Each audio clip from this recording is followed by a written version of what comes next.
Anyway, I personally think that both the topic and the game I'm covering today are extremely rare unless you have gone into questionable corners of the internet like I have.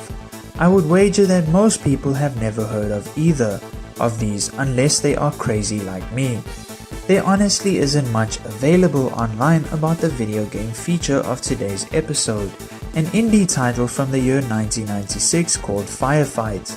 It was an isometric shoot-'em-up video game with pre-rendered 3D sprites, wherein you play as a mercenary hired to destroy a group of interplanetary rebels that want to overthrow the Galactic Council with your shiny, high-tech combat spaceship. At least I think that's what the story is about.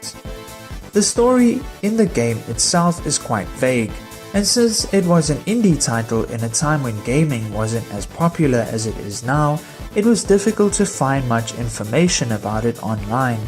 I first came across it thanks to the Windows 95 Game Sampler 2 disc, which I have definitely mentioned way too many times on this channel, and I'm probably going to mention it a lot more in the future, because it literally was my very first introduction to PC gaming.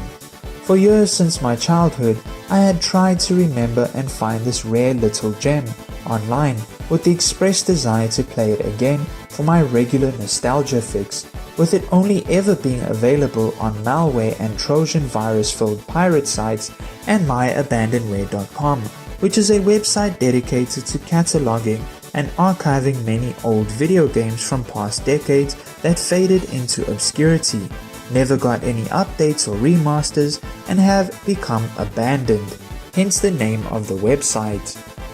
It's too bad that Firefight isn't more known, because it's actually pretty awesome, despite the need for pagan rituals and blood sacrifices to the great old ones to get it to work on a modern PC.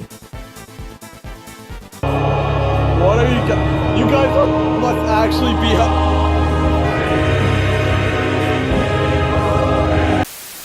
It was developed by a small Polish-based studio called Chaos Works, produced by Epic Mega Games, now called Epic Games, which are responsible for titles like the Gears of War series and Fortnite, and the genius minds behind the Unreal Engine, as well as eventually being published by Electronic Arts, better known today as EA Games, in a time before they became the greedy corporate supervillains they are now.